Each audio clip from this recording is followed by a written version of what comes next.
Welcome, guys. Welcome, welcome, welcome. Just for you guys, so you have an understanding, we're working on our French. I have this stupid, crazy idea, and hopefully this sticks. But my goal right now is to become a polyglot.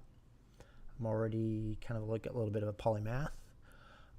But polyglots are people that can specifically speak more than 4 languages. I'm working on 2 active ones at the moment. I speak a lot of I use a lot of ASL, so we're working on that one. And I'm already fluent native English speaker. But we threw in a couple extra languages since my brain's already primed with ASL to kind of rework how I communicate. So what we're doing is working in Spanish and French, as well as Turkish, Croatian, and Portuguese. But tonight we're focusing on some French. So that's what we're doing. I have, if I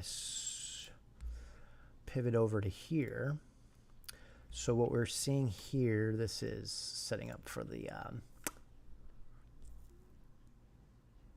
what I say?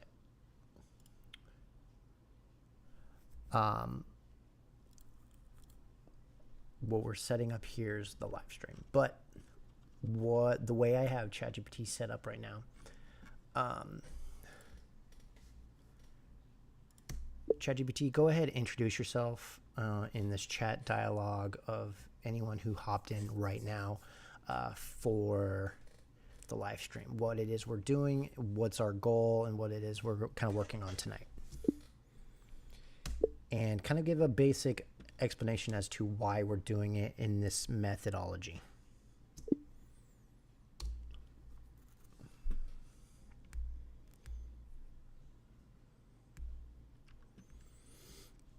So ChatGPT says, Salud, tu es welcome. I'm ChatGPT, your AI study partner for tonight's French language immersion session. Here's what's going on. We're not doing a traditional classroom lesson. No flashcards, no drills, no pressure. This stream is about learning French through real input, meaning we listen, we read, and we absorb the language naturally, just like we did as kids. The idea comes from a concept called comprehensible input, made popular by linguists like Stephen Krashen and polyglots like Steve Kaufman. On YouTube, he's considered Lingo Steve. Instead of memorizing rules, we immerse ourselves in context, podcasts, videos, articles, and discussions about topics we actually enjoy. Our goal tonight, we're exploring French culture and perception, why France sometimes gets a bad rap, how cultural differences shape experience, and how French storytelling in games like Clair Obscur Expedition 33 reflects that artistic, poetic identity that makes French so fascinating. You'll see the switch between English and French because the stream is built for bilingual growth. It's about connecting languages, not separating them. The purpose, engage natural pattern recognition, how French sounds and feels, build comfort in reading and listening without fear of mistakes, create a fun, reflective environment for language learners, creators, curious minds. So grab a drink, get comfortable, let's dive into some French conversation, culture, and maybe a bit of storytelling together. Bienvenue et let's learn French. Our authentic moment at the time. All right, so with that introduction, let's first start off with a YouTube clip about Clair Obscur Expedition 33. I'm curious to see and watch an interview from the French developer's point of view. Ideally, I would like this video to be spoken natively in French. So there's that. We're going to listen, we're going to learn, and we're trying to see what we glean from the interview.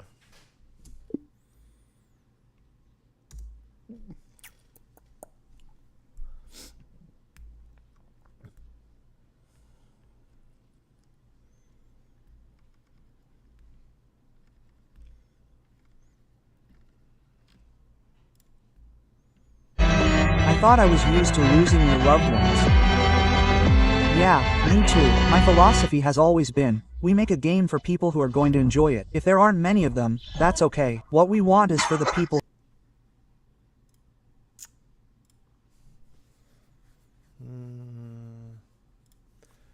Okay, so let's do this.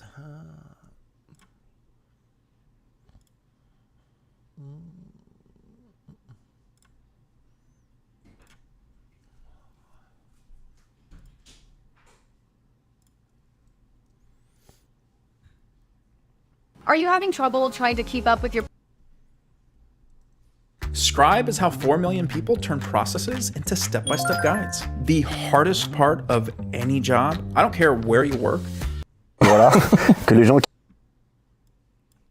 All right, we got closed captions turned on. We have English English voiceover turned off. Let's go to theater mode. All right, let's take a look. Let's take a listen. We got a 5-minute clip. And goal is to kind of just watch the video, listen, and pick up on the language cues. This is a game that I found very, very interesting to me. So this was kind of inspired this journey. I was on a huge, like, fuck France kind of phase for a long time. And now, since this game kind of, like, invigorated a new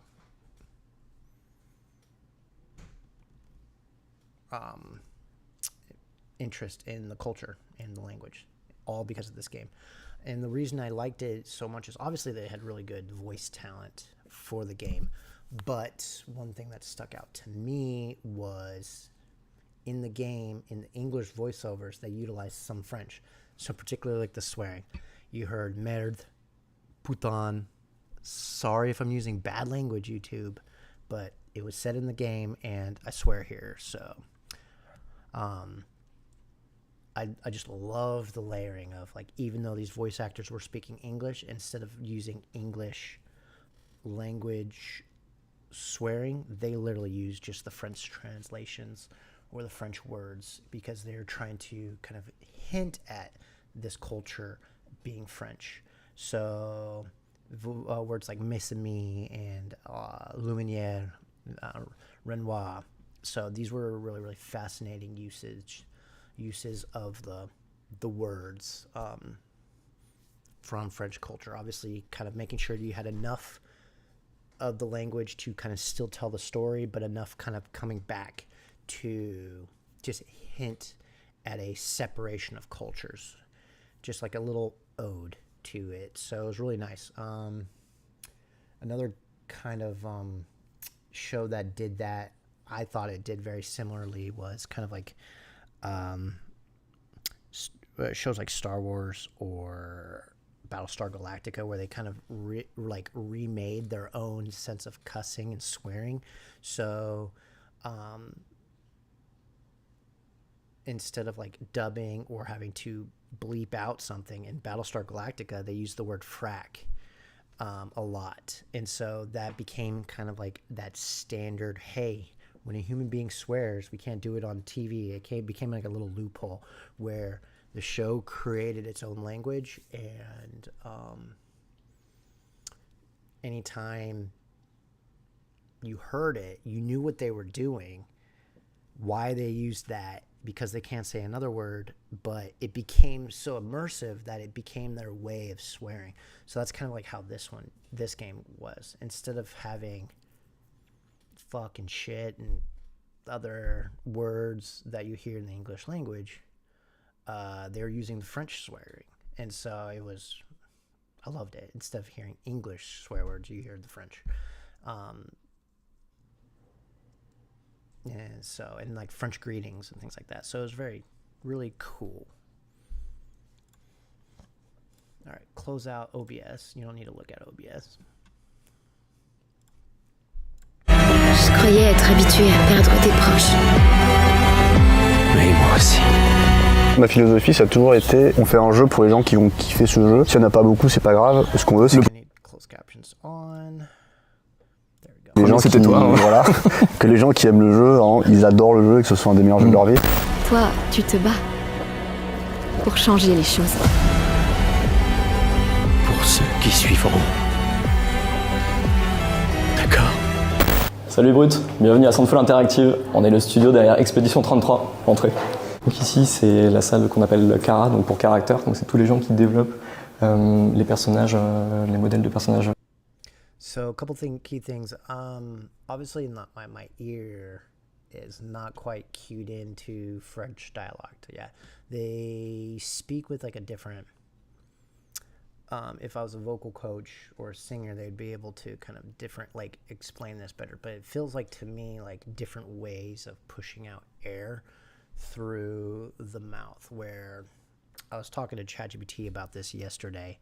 English, it feels, listening to it, that we tend to kind of have like a louder, deeper from the chest, louder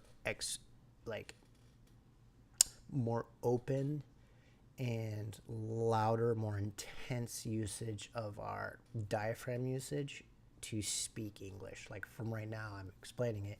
I kind of speak from my abdomen out versus French. It seems like it's kind of like right here all the time. Like they're barely breathing and they're barely inhaling. So very, very soft usage of air and breathing, and then speaking from kind of like the nasal and the zh under the mouth. So soft zh sounds and stuff that's coming out, coming from the nose, kind of projecting this frontal voice that we don't typically speak from English point of view.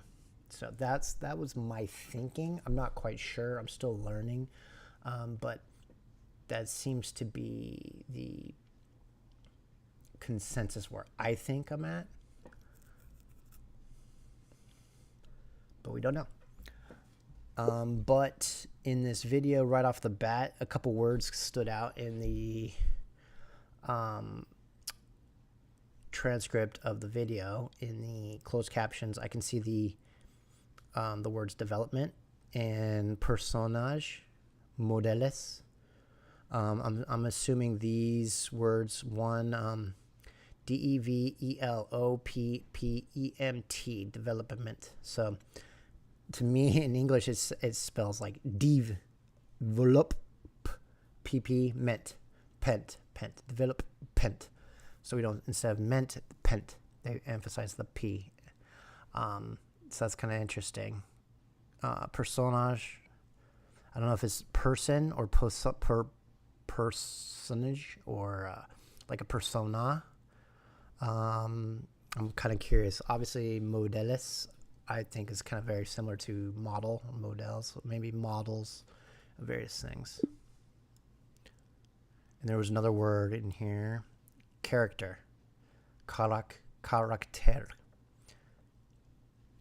The word character is spelled C-A-R-A-C-T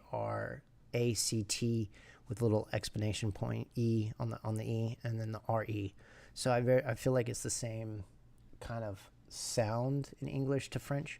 Obviously a little bit of an accent differentiation, but the spelling is drastically different.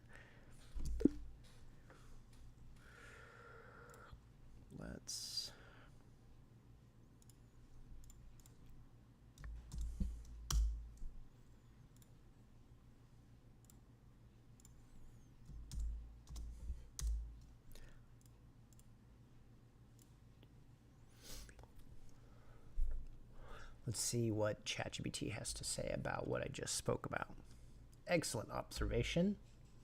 You're absolutely right to notice both the sound similarity and the spell shift between the character French and the character in English. Let's unpack this together like we're doing a mini etymology lesson.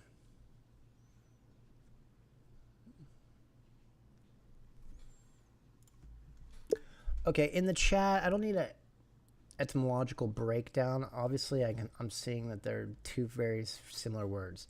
Can you break down the French pronunciation and the English pronunciation? And then, like you would in dictionary form the sounds. I'm kind of curious to see the sound breakdown, and then let's have a discussion on like how different are the individual sound pieces side by side. Even though their spelling's different, I'm sure each little letter probably pairs very similarly to the English, but I'm kind of curious if there's differences as well.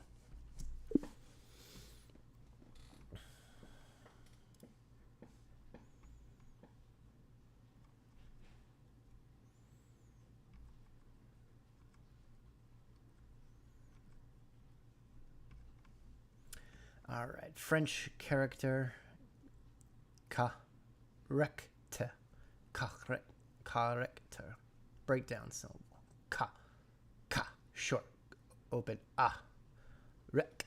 The French is throaty, back of the throat,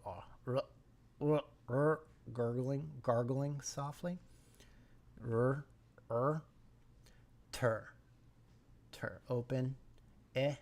t, like the air, sound like the air, and air, and again the throaty r, character, character.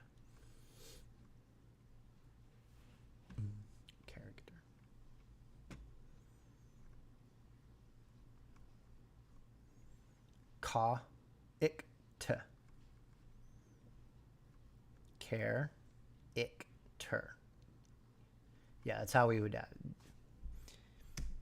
Yeah, that seems like an accurate way we would break it down. The 3 syllable, the care, ik, ter, and very. What is a schwal vowel? Ik. So in French, that middle part would be, instead of ik, ak. And then the T would be its own essential syllable.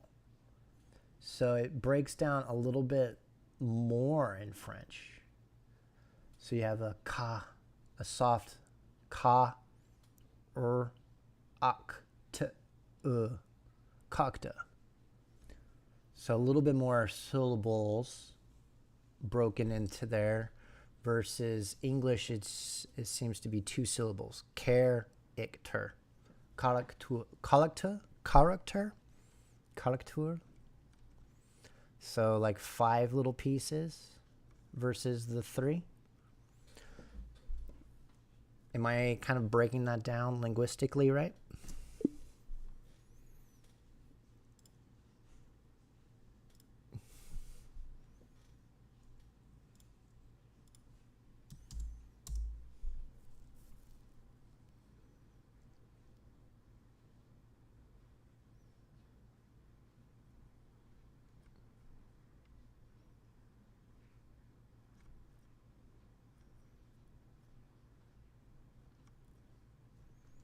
Character.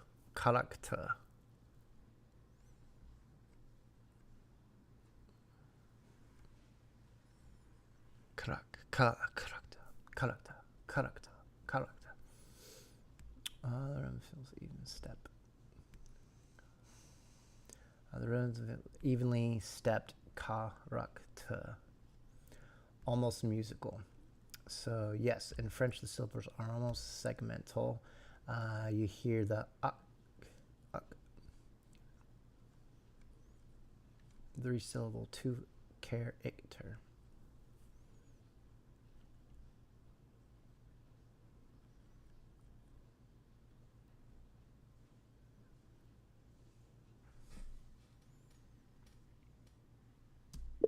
What do you mean evenly stepped over stress timed? So in French you said the rhythm feels evenly stepped. And then in English you say stress timed. What did you mean by that, for kind of like a verbal explanation? Is English stressing kind of like highlighting certain pieces of the word, where French is kind of breaking it down into easy evenly stepped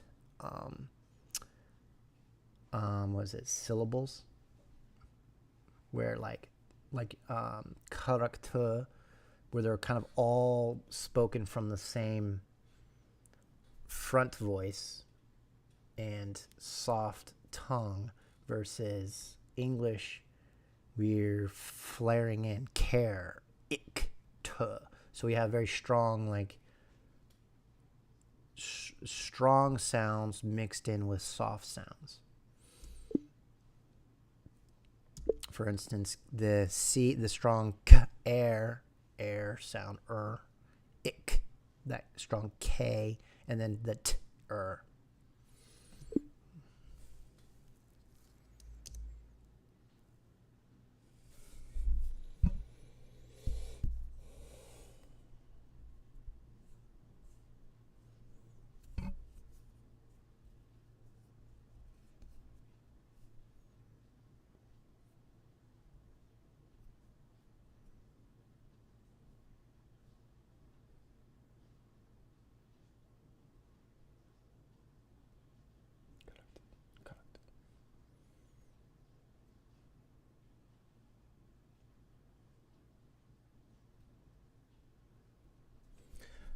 mouth stays forward and relaxed. Most sounds form near the front of the lips and tongue. Character. So airflow and tone stay consistent. So right here, character. Right here. So yes, you're right. The French tends to be front voiced, soft, uniform in the tempo. English has strong and weak beats like music. We emphasize certain syllables, usually the first in character, and compress the rest. Strong, weak. The timing between stressed beats is what stays consistent, not number of syllables. That's why unstressed syllables shrink but get swallowed by the rhythm. Your ear caught this constant. English has contrast but mouth movement mixed with quick clipped sounds.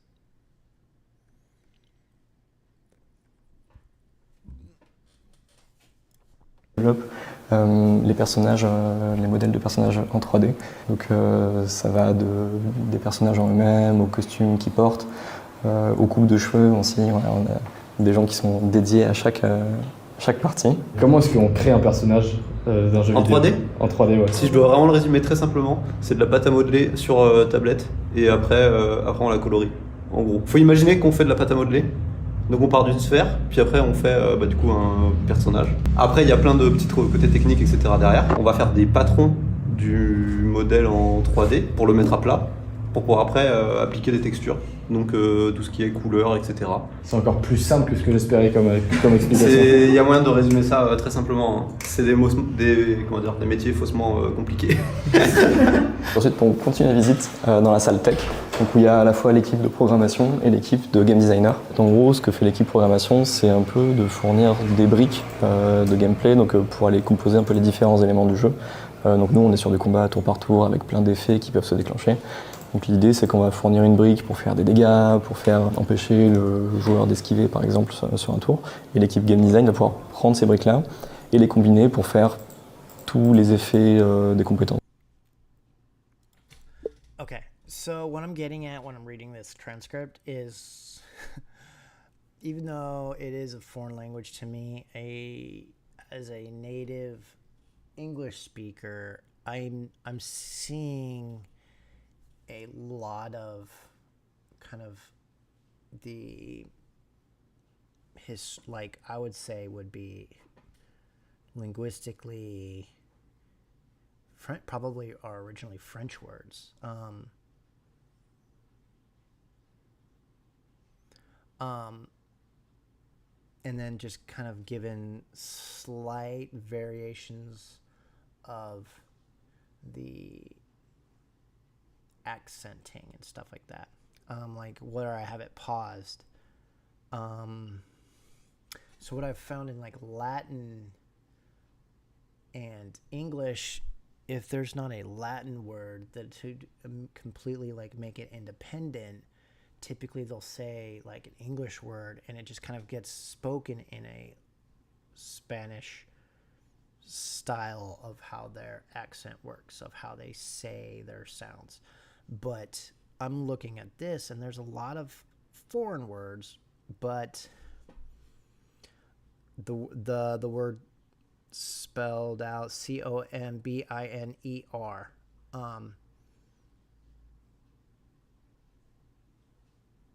EFFETS, effet des competences, something combination, effort, and competence. And then I saw like programming in there, program or something variation. So even though listening, the tone and the accent is so drastically different, and the language doesn't even seem like it's the same language.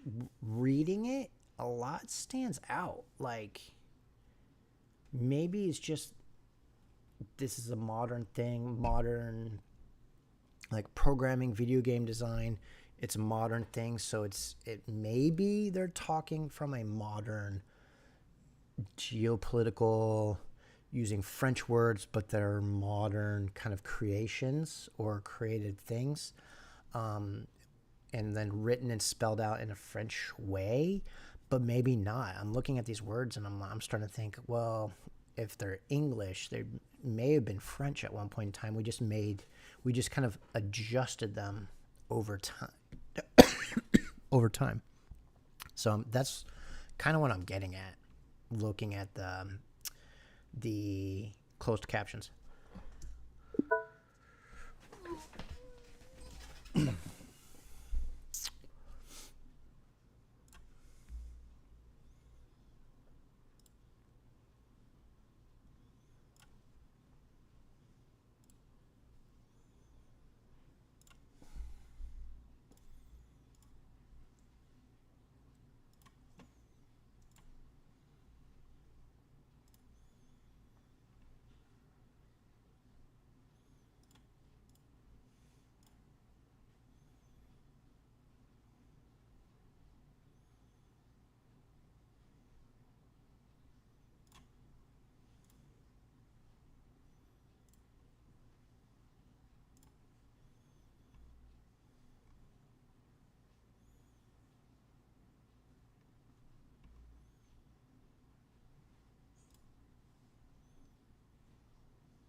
Oh, shit.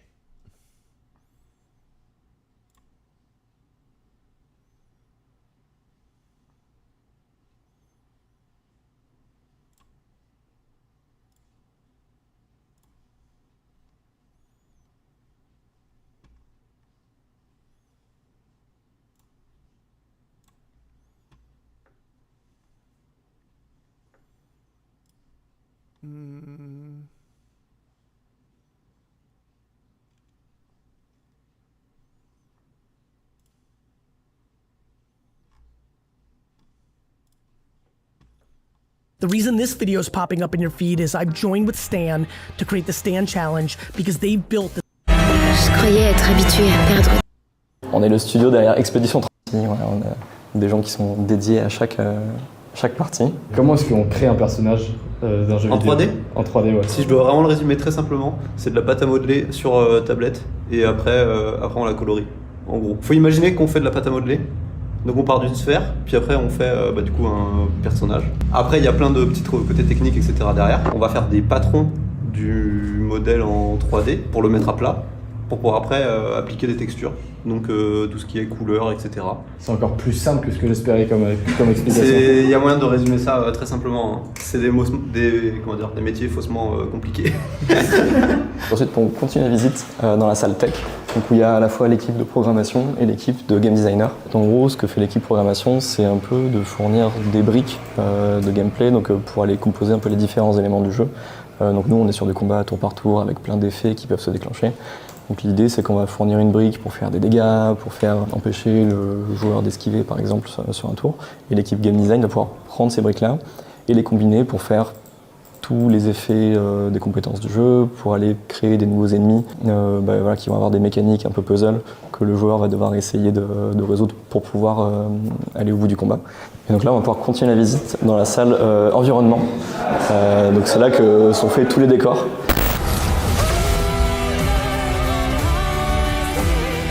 Donc voilà, c'est Guillaume, directeur. So pretty much what this chat is telling me right now is why so many words look so familiar. Most of these are cognates, words that share a common ancestor. That's because about 60% of English vocabulary comes directly or indirectly from French and Latin. 60%. I did not know that. Wow, that's a good chunk. After the Norman invasion of 1066, French was the language of the government, law, science, and England for centuries. Modern English inherited thousands of French and Latin root words, while Old English roots Germanic stayed for daily life. So, competence, combiner, development, programmation, personnage, models. They're absolutely right. That many modern words in tech, art, and design stem from Latin-based conceptual language. French just kept those roots more intact. Why it sounds so different. French pronunciation is smooth over consonants, equalizes rhythm.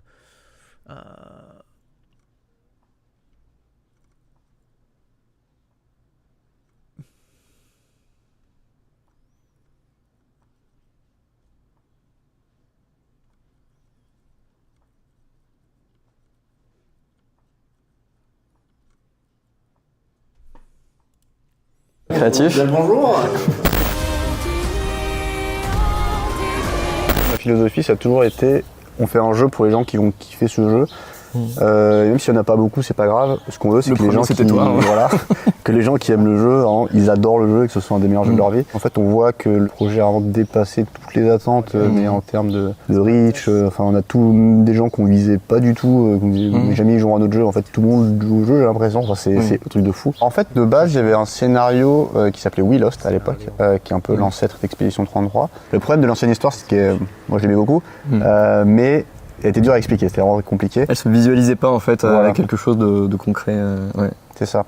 D'où en gros quand on cherchait un hook clair, on a eu l'idée du monolithe avec le chiffre qui descend, qui est ultra visuel, qui est ultra unique, je pense, et simple à expliquer et juste qui est hyper intriguant. On a fait une première levée de fonds au prix de Business Angel, où en gros c'est des particuliers du coup qui investissent dans la boîte, ce qui nous a permis de faire du coup ce qu'on appelle une vertical slice, qui est en gros une partie du jeu normalement en qualité finale. Bon en vrai c'était pas du tout en qualité finale, mais suffisamment présentable pour ensuite aller pitcher des publishers. Du coup en 2022, on est allé à la GDC, la Game Developer Conference à San Francisco, où du coup on a rencontré plein d'éditeurs, on leur a présenté notre projet et ça a vraiment plu pour le coup, donc on a eu le luxe d'avoir le choix sur notre éditeur, et du coup on a vraiment accroché avec Kepler Interactive, qui est en fait un éditeur qui est composé de plein de studios indépendants qui sont regroupés pour faire un éditeur. Une fois que le jeu est sorti, qu'est-ce qui se passe dans vos têtes ? Pas grand chose, on réalise pas à 100%. Je pense qu'on est tous un peu dans le déni, globalement c'est un truc énorme, c'est une vague énorme, voilà c'est tellement positif en fait, c'est une vague d'amour énorme. Je pense que le cerveau humain n'est pas conditionné pour recevoir ça trop rapidement. On pensait qu'en arrivant au lancement, ça serait un peu le moment où on peut souffler, la pression redescend. Et en fait, quand on voit que régulièrement tous les soirs on a 80 000 joueurs ou 90 000 en concurrent sur Steam, on sait que si jamais on fait une erreur sur une mise à jour là sur ce qu'on veut corriger, ça va impacter de façon immédiate énormément de joueurs, et c'est la dernière chose qu'on veut. On reçoit des tonnes de mails de gens qui nous racontent aussi comment le jeu s'inscrit peut-être à une période particulière de leur vie, et du coup c'est très positif, et des fois c'est assez émouvant aussi pour certaines histoires. Rien que le fait qu'on ait touché autant de joueurs et quoi, comme disait Tom, qu'on reçoit des messages qui nous font pleurer littéralement, parce que c'est vrai, quand les gens nous racontent à quel point le jeu les a aidés, Nous, c'est ça la plus belle récompense, quoi. Et c'est vraiment ce qu'on... Enfin, c'est ce pourquoi on fait du jeu vidéo, et je pense que c'est un peu le sens de cet art aussi. Interesting. All right, so the last part of the video clip, we may have to pull up the transcript for it so you can see it.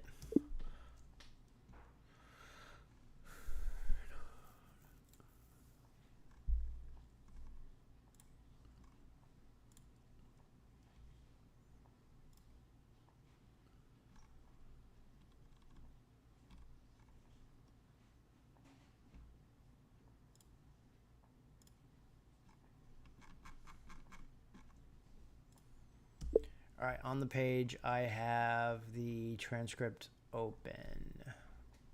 Okay, are you able to compile and look at it? I'm not sure how well, just because I have some tabbed open, I'm not sure how well ChatGPT you can actually see it.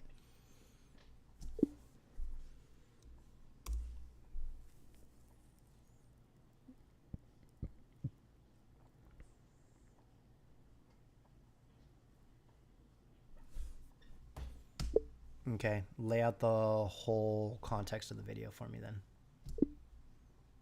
How long is the video? What's being spoken about? Give me various timestamps. Kind of give me a brief on the whole thing.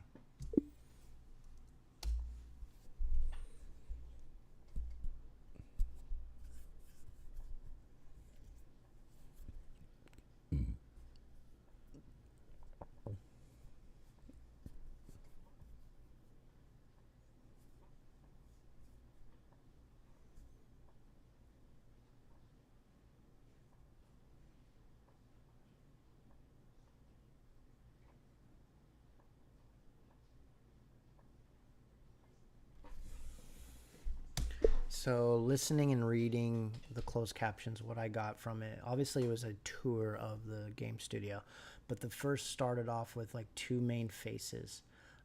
That guy with glasses, kind of messy hair, he seems to be kind of like the main lead, maybe the game designer, and then he's got kind of like a youngish, kind of thin guy. But the glasses guy seems to be the primary lead. He seems to be speaking from like the most different elements, publisher, time frames, different elements of the game. I'm not sure what the other guy was saying in his stuff, but he seemed to be supporting, like a second in kind of the development. But the guy with the glasses seems to be the primary lead. Now, this company I know made the game with a very small team, and then I know they hired away certain things for other projects and other stuff, but for the most part it was like relatively small batch of people that had their hand in creating things. So reading through, following what was going on, it looked like it first kind of introduced the team. It talked about the modelers, the models, the characters in the thing. I think it was basically giving the process. I'm not sure if they spoke about the actual development process behind the scenes, or they were just talking about the game itself. But some keywords did stand out to me: character, programming, other things we talked, competence. I saw words like model,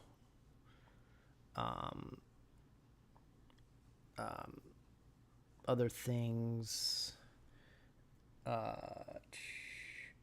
Kind of it seemed to talk about the process of how it's working. Maybe like it was talking about time frames of development and things like that. I don't know if it got into the gritty. Some of that may have gone through past me, but that seemed to be the standout point.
Cool. I liked this. All right, let's do a reading piece.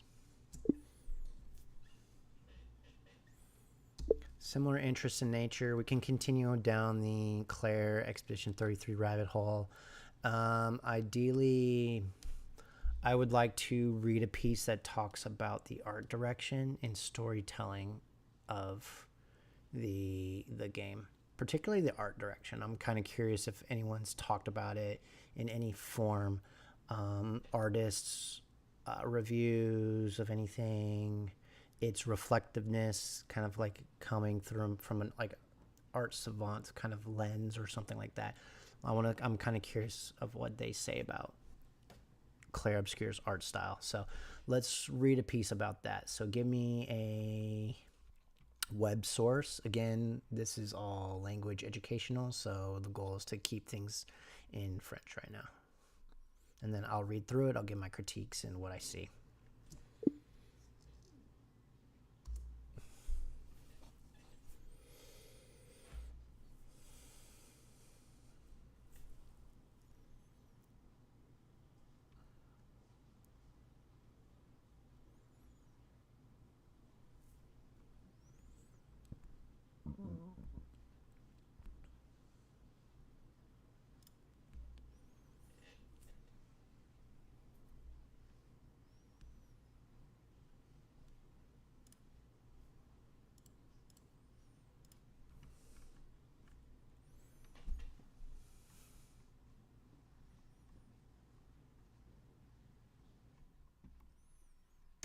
Claire Obscure Expedition 33 découverte et univers visuel si particulier de si du phénomène question mark. Check my pronunciations. That's just me trying to replicate what I see, and I probably butchered it so bad, but based off of that is the title. It's pretty much stating Claire Obscure Expedition 33. It's in quotes. That's the name of the game. But the Deviant universe, I don't know that. Deviant. UNIVERS. That's the, I would assume that's the word universe. And then VISUEL is the visualization. So between those two words, maybe Vient is art. So maybe the art direction, the art universe visual. So combining those three elements contextually, after the kind of apostrophe, it's that lead into the sentence is trying to give the reader the understanding we are talking about the art universe and visuals of the game. C, I don't know if that's kind of similar to Spanish C.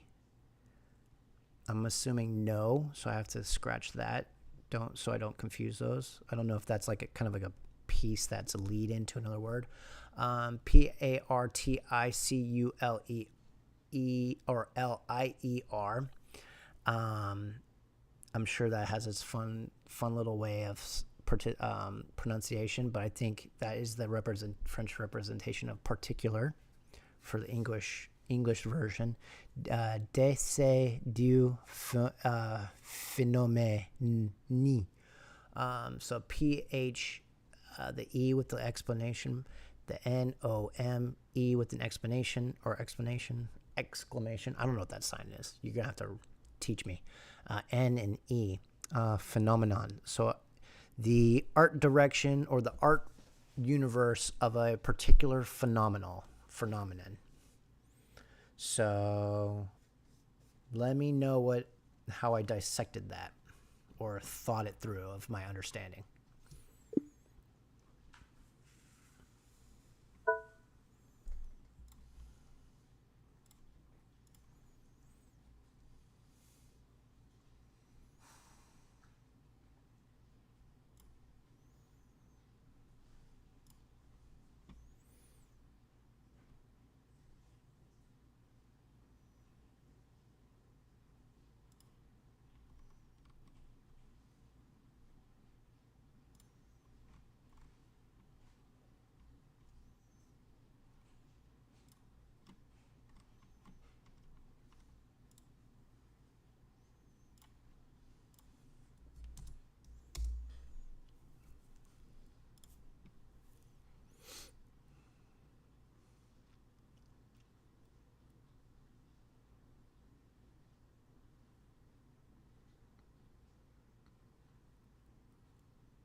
Now, for those watching, I hope you're not too fascinated and hoping about the content. My goals for these streams is to kind of showcase a way. This is not the way, but this is a way to utilize technology to self-educate and learn new things. So right now my goal is not necessarily to talk about incessantly for entertainment or value purposes or any reason about the video game. I'm just using this as a tool of something I'm interested in about the culture that, remember the competent-based input and things that interest you. Okay, so this game for me reinvigorated an interest into France and French culture and things like that. So I'm using it as a foundation to build my language base. And so, yeah, I may be taking a little bit of time to dissect and learn what this title means. And hopefully I get better at this over time. But that's what the goal is I've already familiarized myself with the game. It's been around. I'm sure plenty of people have talked about this game incessantly. But I'm using this as a way to anchor my interest into a new language. So, and what this allows me to do is have a framework, of a contextual framework. I'm already familiar with game dev processes. I understand the game. I understand the root story. I know the characters. I know what goes behind the scenes. I know how to program. I know business and marketing and how things go. And I know how long this has been on the market and available. I know what people are saying and raving about the game. I know what kind of story plots people love about the game, what elements they're talking about the game.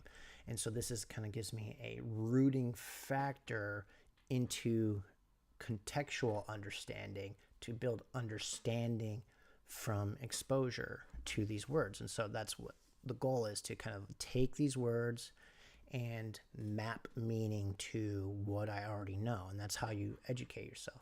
Most people don't think of how they learn. Most people think they have to start from scratch when they have to learn new things. And you don't realize that if you're old or you're getting older in time, when you're learning something, you're typically mapping it to something you've already learned, right? You can't, a lot of times you don't unpack or unlearn something. You map it onto something else you've already experienced. Now, if it's completely new, you have to map it from scratch. But typically we work from a place of experience. Typically, that's the easiest way to map, because your brain wants to make things simpler for you to understand. And so this for me isn't just making the simplest method to teach myself and giving me something entertaining, but this gives me having context and experience, particularly in something like this, like art or something I'm interested in. This helps build a sense of meaning. And so when I'm introducing words, I can go, oh, that's like this word, that's that, that's this. And I can start piecing it together and building this bigger shape. So that's what's going on.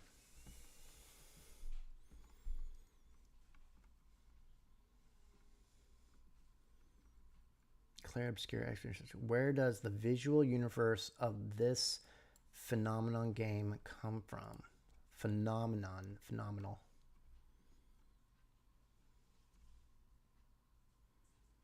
Clear, obscure. Where does this game's unique visual world come from?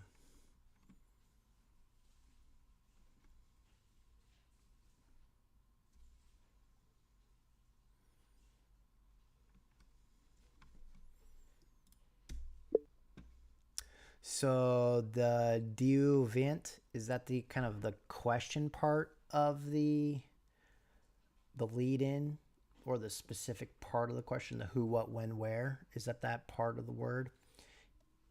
And then why use the word, the context for phenomenon in this particular sentence? Why do French use something like that? I know there are multiple ways of saying the same thing. I'm kind of curious the direction in our learning methodologies. We can't always rely on one-for-one translations. That's not a fair way to think things through when learning a language. You need to we need to have a thought and a way of thinking through, okay, well, they say things in this fashion. This is why it's weird for people to speak Spanish after they've learned English, because Spanish to them feels like it's backwards spoken, the way they structure their sentences or which specific favorite keywords stand out. So you have the literal translation for me.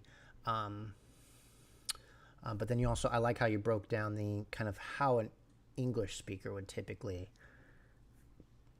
kind of get at this same kind of context. And you said it really good. Where does this game's unique visual world come from is more the root of what the question is, what is being said. Okay, where I first thought they were talking about the visual universe of a particular phenomenon.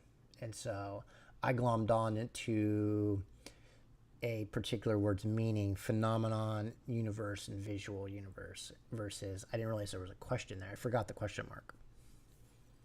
So I didn't know which part of the sentence structure would have been a question.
I didn't say French feels backwards. I was saying Spanish feels backwards to English.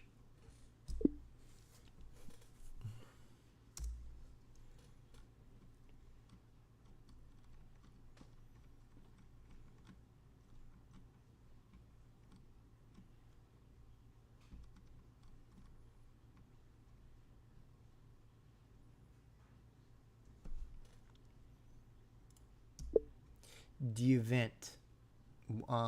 So is that the kind of identifying the question?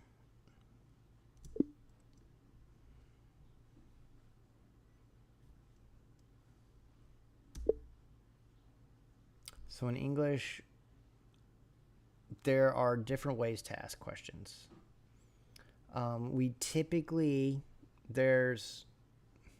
I would consider them like WH questions. And those are pretty standard in journalism and stuff. We utilize that. So we have 5 different elements: who, what, when, where, why. And these are kind of piecing, there's a singular word piecing together the elements that essentially build context. Okay, so for essentially storytelling, it's an ask for an element to clarify something.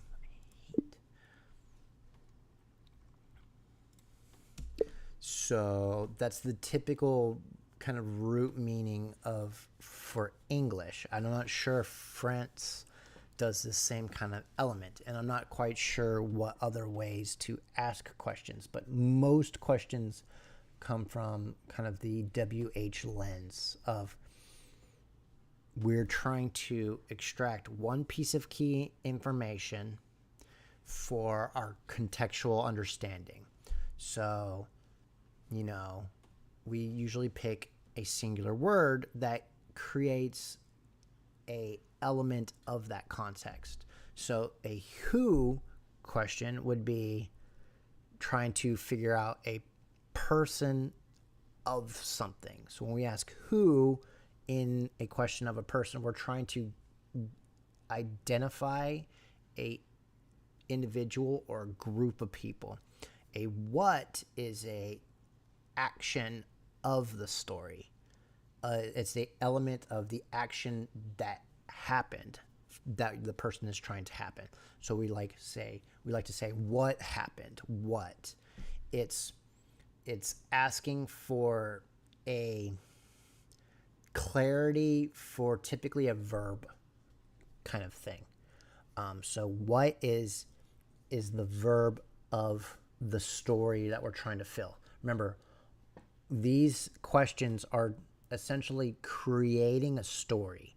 And in order to create a story in our mind for an understanding to communicate, we need to understand the various people. We need to know the characters involved, the verbs at play of what the characters are doing, okay? We like to know where they are to give context for spatial information. We like to know time. So in the next one, we talked about when. Okay, so we have when. That gives us a time or seasonality of a articulation of where in our storytelling scope. Is this in the future? Is this now? Is this past or present? So that's what we like to know. Where is the fourth one? I spoke about that briefly. We like to know spatially where it happened. At home, at school, at work, on the road, in the neighborhood, inside, outside, in the garage, places. We like to know where for some reason. When it comes to story, it's part. We like to know the characters. We like to know what they're doing. We like to know where it happened, when it happened. And the last thing is that overarching of what is the root meaning of this is all the why. I'm kind of curious if France does the same thing, but they have different use cases of different words to identify these very simply. Be like, hey, blah, blah, that's the who, what, where. I want specific key so I can build context of this story. And I can ask that and articulate that. And a question is a request of information communicationally from a person. So we give a little cue, be like, hey, this is what bit of data I want from your story. And so that's how we do that. In ASL, we have the same standard translations. There's various signs, but we kind of still use those WH questions, and they are communicated in a way. They tend to be sandwiched oftentimes. So in a question sense, they like to say, for instance, like if like a mom was asking their kids where their shoes were. So they would point, you, shoes, where, you? And so this is essentially saying, they make a kind of like a question, like they make, in sign, they kind of do a sandwich method. And this is identifies, because signing is limited by visual capacity. And since you can't articulate in a written form the question with just a simple symbol, in a visual sense, I guess you have to packet the information a certain way. So that's kind of how they packet it together. If you want to ask a question, typically you sandwich it between the subject, it seems. That seems to be the most common. I'm not quite sure the other variation you have. but a sandwiching method is utilized. How is it used in France? And what other, like I said, what other ways of questioning is there? I spoke briefly that there may be another form of question, but typically my understanding of a question is typically a singular bit of information. We can ask for multiples, but typically all questions derive off of those 5 key elements. We're just asking for clarity of context to build a comprehension. And typically our brains, to build comprehension, need one of those 5 elements. One or all. We want all, but that's what we typically try to pull together. And so when we ask questions, we're asking clarifying details on those 5 elements.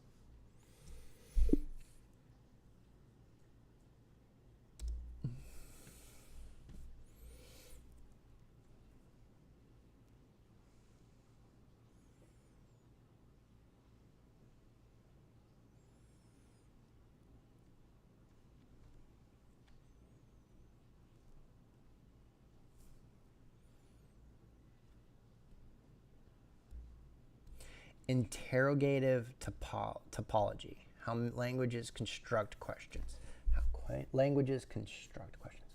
Let's explore how French fits into this and how it overlaps or diverges from English and ASL in the logic of who, what, when, where, and why.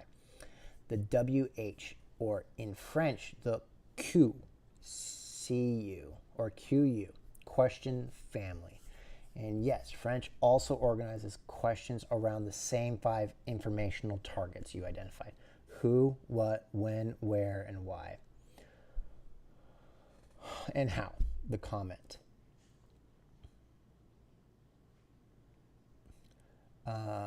So you have who, QUI. So who, QUI, ku, what, koi, que, ku, the when, quand, where, ou, ou, the why, porku, pourquoi, koi. That's what and a pour together. That's kind of odd how that's paired together. That's interesting. More explanation on that, please. And then how, comment. The comment, is it meant to be comment or is it comment? So the conceptual system, the 5 interrogative universals is the same. 5 interrogative universals is the same. But where language diverges is who they encode and position, or how they encode and position those question cues.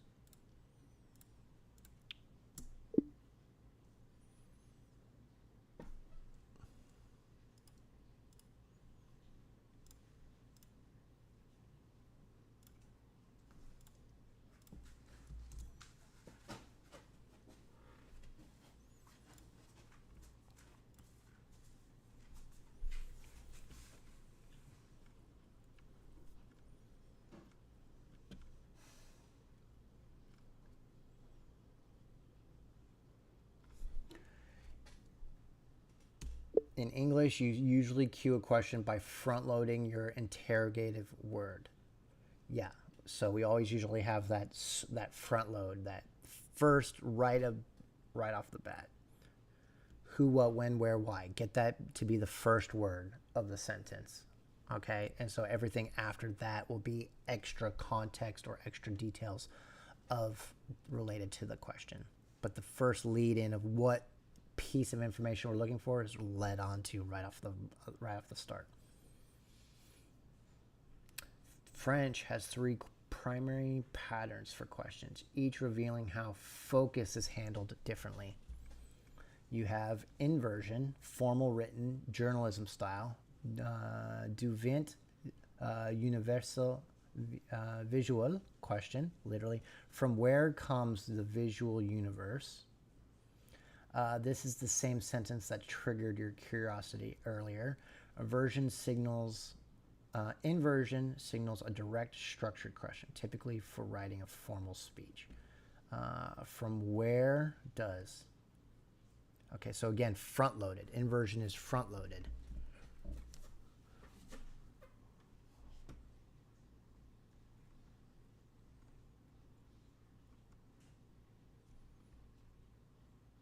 SDK questions. Natural, spoken, formal hybrid. U SDK que do habits. Literally, where is it that you live? Okay, so that would be very similar to that front loaded. The SDK. The natural. ESTK.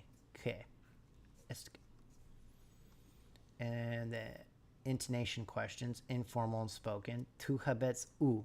You live where? Okay, so that after. So you can do the front, almost at the very beginning, or the inversion. So the inversion would be almost indirectly, verbally asking, versus the SDK would be that front loading methodology. And then the intonation is the backwards methodology.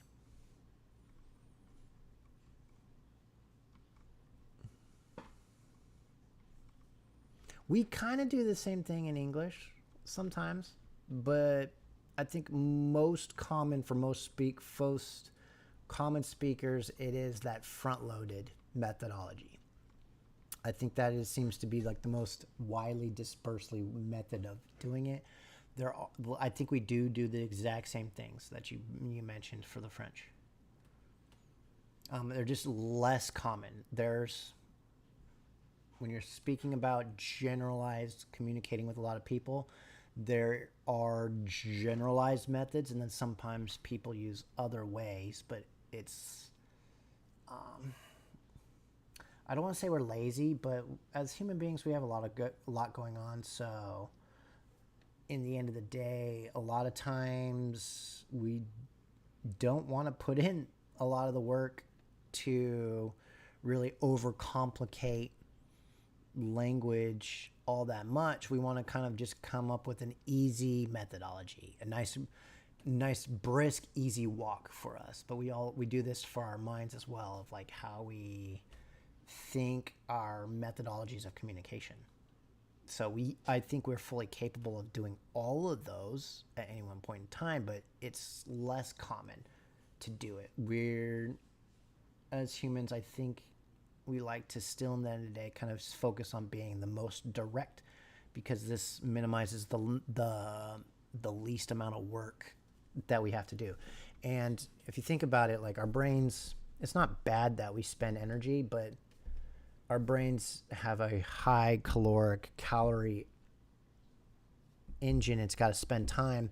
And so we want to minimize the amount of work it takes us to do our thinking. So if there's ways that we can simplify it and make it easier for us and make it more functional for us, we would tend to utilize that.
do, where.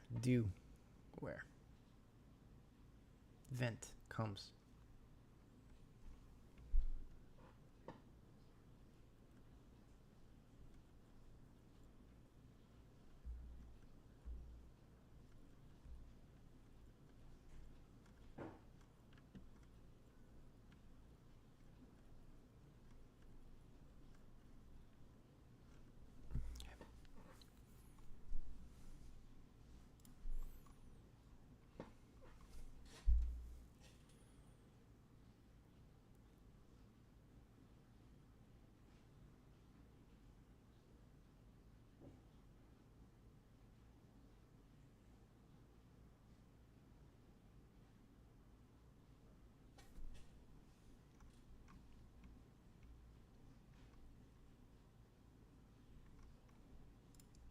What is basé opaque?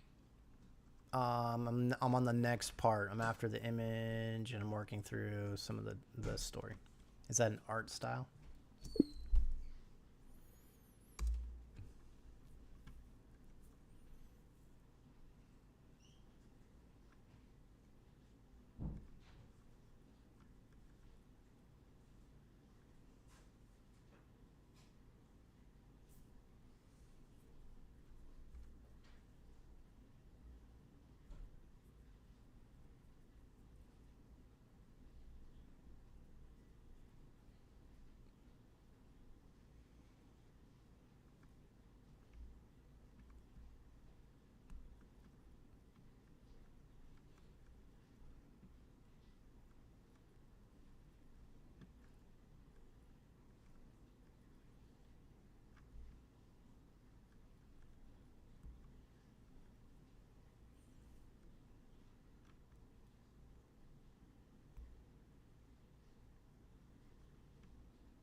Got it. Thank you. So it's speaking more to, like you said, the things that stand out in the game is kind of like the fractured kind of contrasts. So you have a lot of bright but soft pastel colors, and then you have like very, very strong, rich, dark, earthy tones, like oftentimes utilizing black, very strong, no browns, actually, like for the earthy tones, it's actually I think they're very intentional on to either add in soft pastel color or incorporate it more to iron-like, so to incorporate into that industrial age, and then really, really focus on the pastels and the color, because this game stems from like the story plot of the painters and the paintress and stuff like that. So it kind of is, they use the word luminaire and Renoir, and I think that is like intentional in the story elements of the game to talk about and showcase the light and dark elements. So they are using strong contrasts. So their earthy black tones are really, really dark and black, and then they contrast that with the opposite sharpness, but instead of like going neon colors like you would see in a modern, for instance, think Blade Runner-esque or cyberpunk kind of art style and direction, very similar in the color contrasting elements, but instead they use, like you said, softer, more whimsical colors, but also fogginess, brushiness, flowiness, winds, and then soft pastels, lots of flowers, a lot of airiness and movement in the stroking, but then they also sometimes make things look very flat at the same time as well. So they have a very interesting art direction in the game.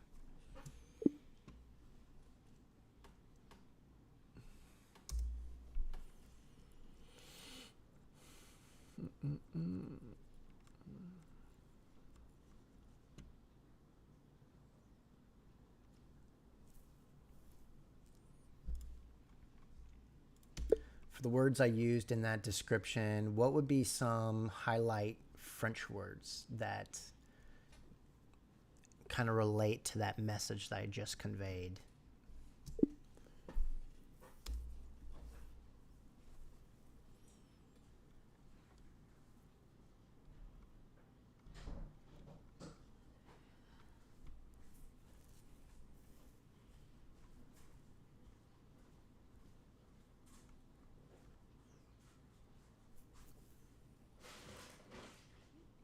What you doing there?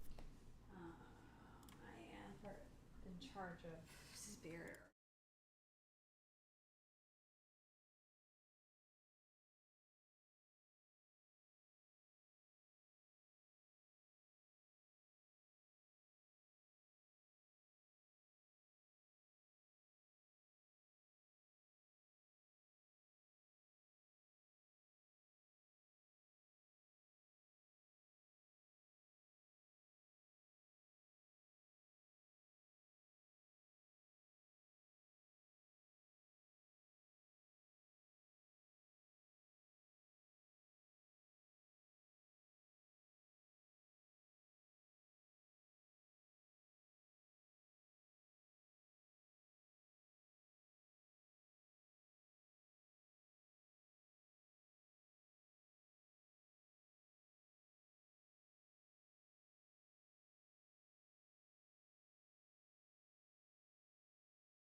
All right, I'm back. Close out my OBS. All right, Lumiere, La Lumiere. Light, shadow, darkness. Ombre. Obscure. Clair obscure. Clear. So when I first played the game, I thought clair obscure, it seemed to be like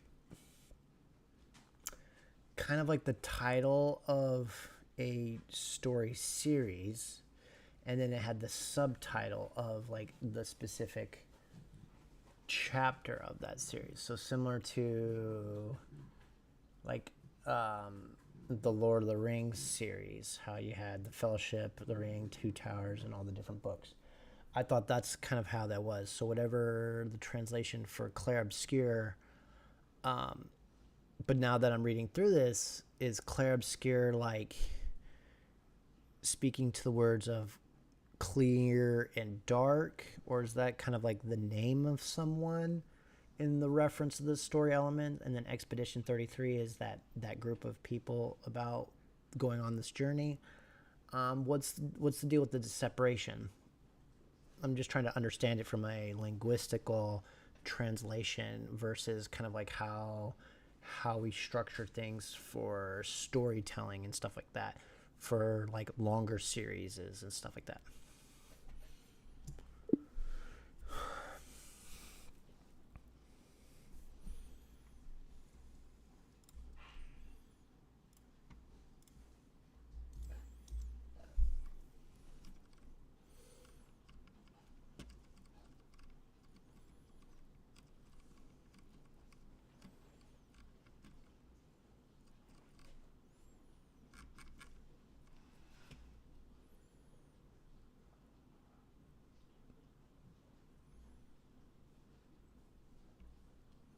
Light dark. It's not a person's name. It's a centuries old artistic term referring to the use of strong contrast between light and shadow to model the volume or create drama. So in pure French, clair, clear, bright, or light, obscure, light dark. Together they form a compound noun that symbolizes the coexistence of light and darkness, visually, emotionally, and morally. In painting and Rembrandt popularized le clair obscur as a dramatic lighting technique. In literature and philosophy, French authors often use it metaphorically to describe duality, inner conflict, or mystery. So when French players read the title, it immediately resonates as something poetic and symbolic, not the name. In an English ear, however, it feels like a proper noun, which is why you naturally assumed it might be a series title. The Lord of the Rings, the Fellowship of the Ring.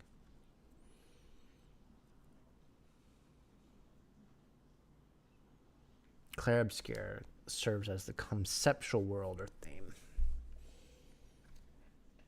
And then Expedition 33 is the specific story within the universe. That makes sense now. Okay.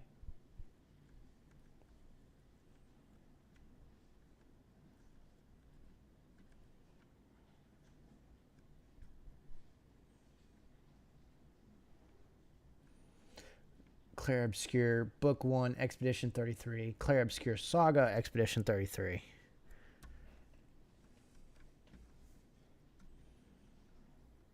French tends to drop connecting punctuations or the phrases, so clair obscure expedition reads as clair obscure the expedition. Stylistic and storytelling. French titles often aim for symbolic compression, evoking tones, themes rather than explicit hierarchy.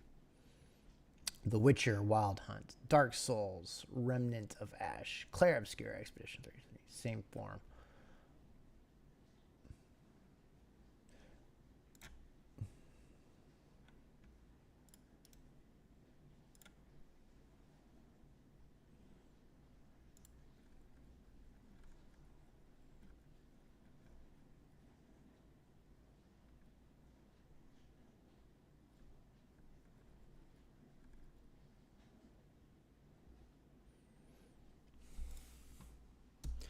So now that you've broken it down, I know it's still early because these games take a while,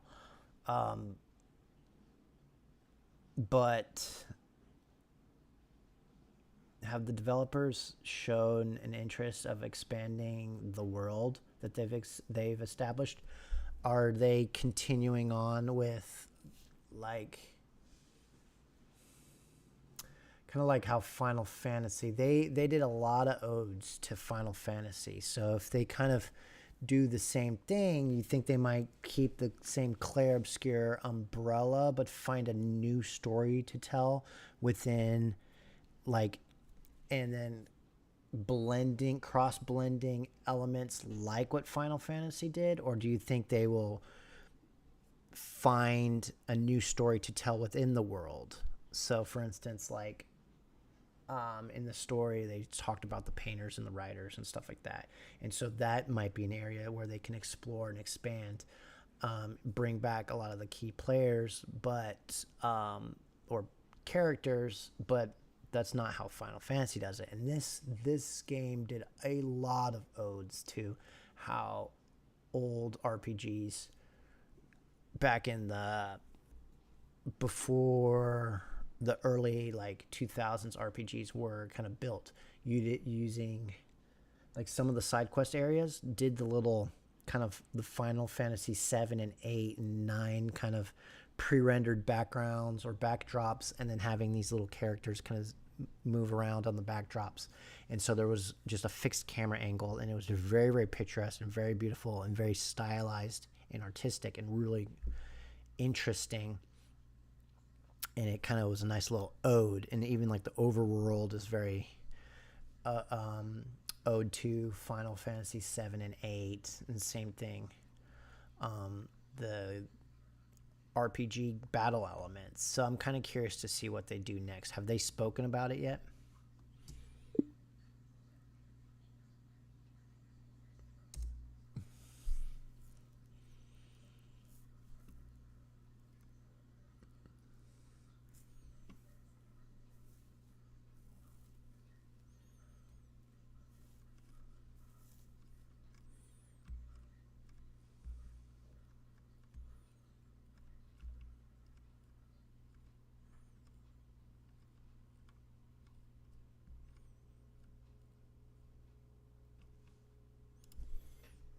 Roughly, how long did it take them to make Expedition 33? I hear, since they used Unreal, hopefully their development time frame was relatively quick, because I would love to see a new game from them that not take 10 years to develop, but something. I think they have enough creative juices there that they could probably build something that was very functional. Because I hate the fact that games take forever to build out. It's just an annoyance kind of thing. This such a wonderful game like this, and same thing with like Baldur's Gate. I don't want to wait. It'd be horrible to wait 10 years for the next game. So hopefully they can utilize the tools that are out there to kind of come up with something within 2 to 3 years and make it still good. All right, let's get back to reading.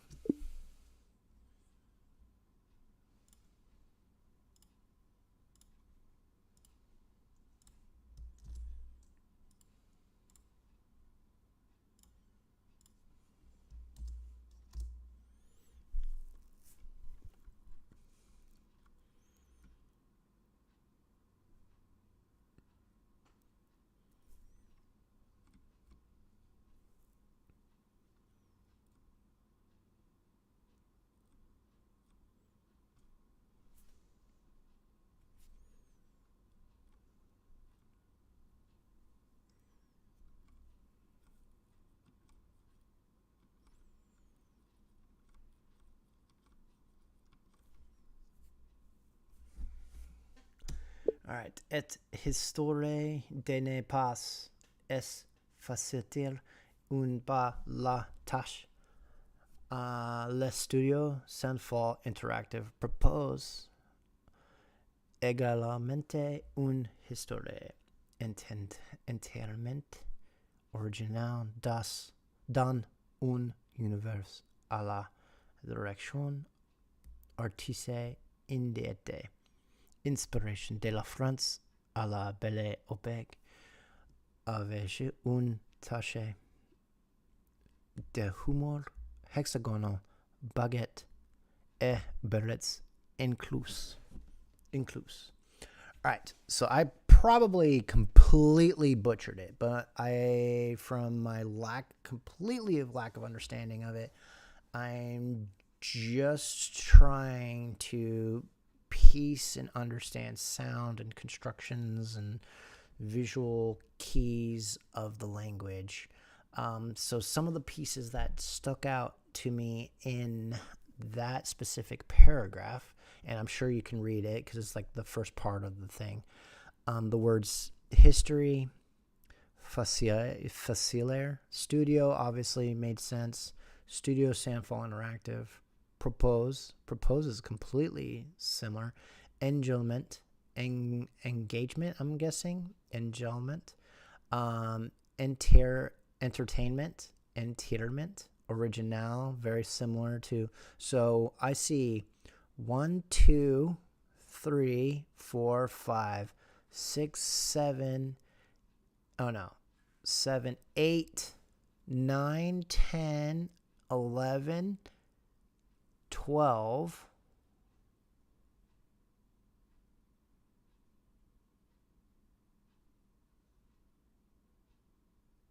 13,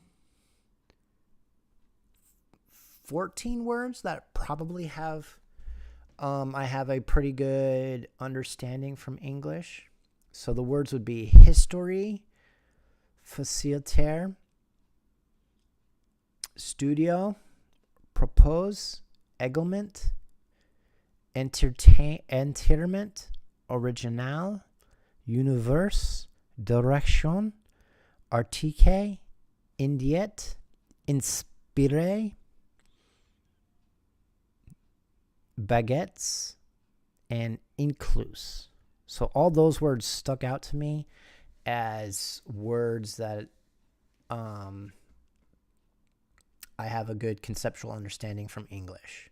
You have history, facilitate or facilitator, a studio, typically a creation studio. I don't know if that's an English term or that's the actual, or if it's French derived, but it's spelled perfectly for English. Propose is spelled perfectly from English, so I'm not sure about that the history or etymology of that word. But propose, to propose an initiative. Engagement, I'm guessing engagement, something similar to that meaning.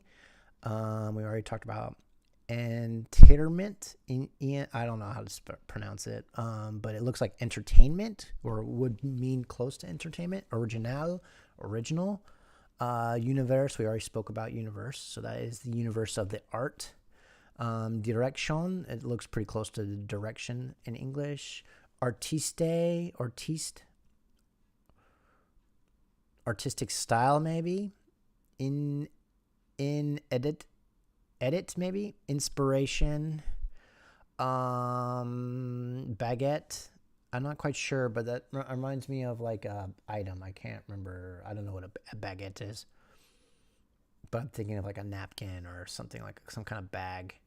Hexagonal, I think that's a brought in word for this. I'm not quite sure where hexagonal comes from. Inclus, I'm assuming is the meaning of they're trying to include something. So they got a lot of words. So we have history of art, facilitations, a studio, proposing things, doing things for entertainment, engagement, original work, original universe, art directions, inspiration from France arabesque opaque.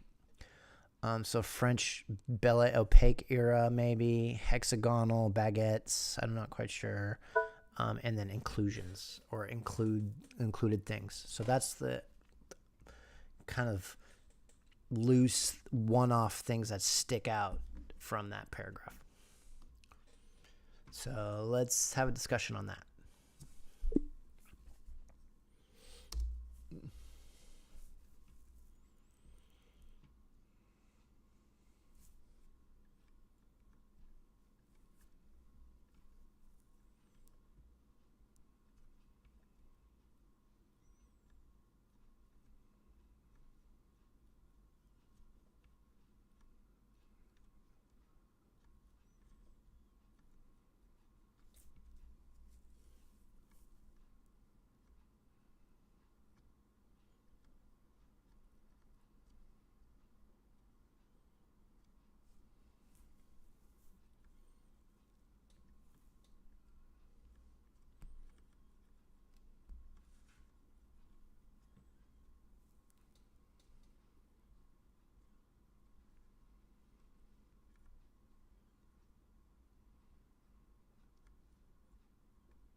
hexagonal humor. So like typical French humor. Hexagonal is typical French humor. That's kind of interesting.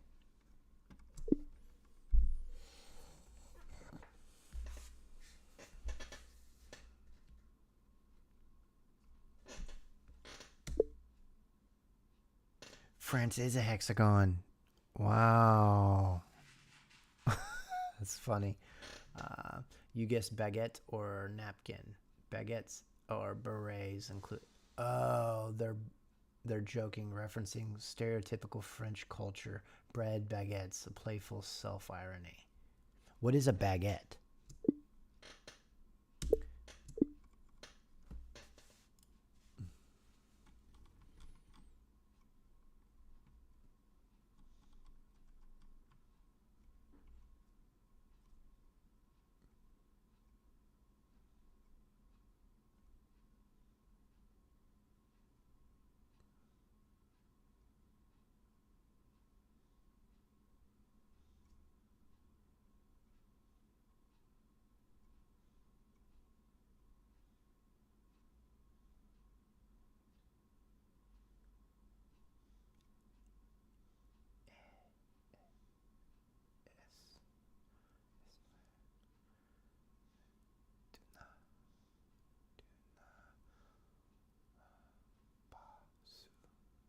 Pasu,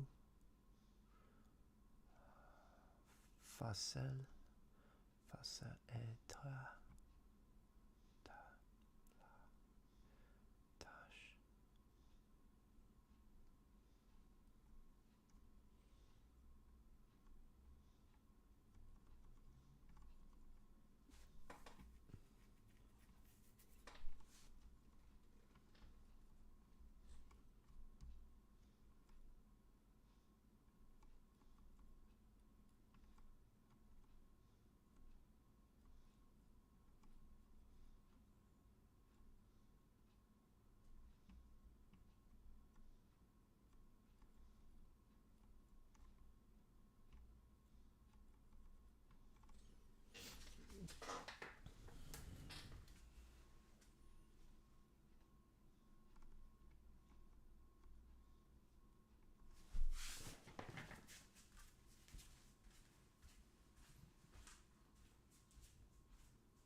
All right, we're going to leave off there. It is 9:42. We're going to close stream.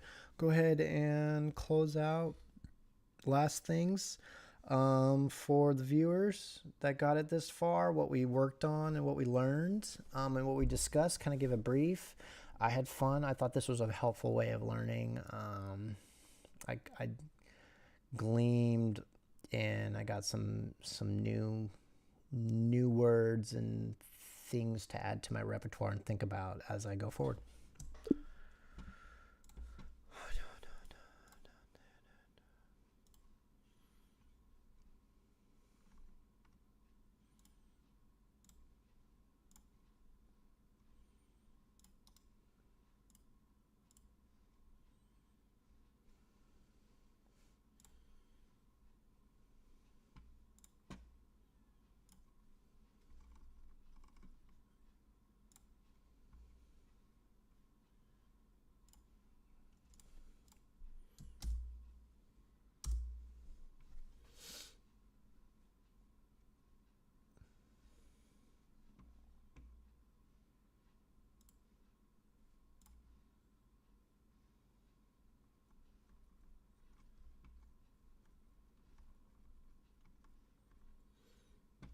All right, ChatGPT's closing thoughts. Hey everyone, thanks for sticking around. Tonight we dove into Clair Obscur Expedition 33 and unpacked a bunch of cool layers for its art direction and the concept of Clair Obscur. Light versus dark, two historical belle opaque influences that shaped the game's world. Along the way, we got some new French vocabulary and cultural context. Things like baguette, beret, humor, hexagonal, and the better grasp of how French syntax and expressions differ from English. We talked about how contrast, color, and flow shows up in both the game's visual and language itself. Honestly, the format turned out to be fun, immersive way to learn. Half art study, half language exploration. I definitely picked up on some new words and ideas to add to my repertoire, and it gave me a fresh appreciation how visual design and storytelling tie into French culture. Thanks again for hanging out and learning with me. I'm Derek. We'll pick up next time with more reading, translations, and discussion. Until then, bonjour. I'll see you on the next stream. And for the ASL learners, love you guys. Sign up, subscribe. Hope you enjoyed a little bit of ChatGPT education and some French tonight. Thanks for watching. Ciao.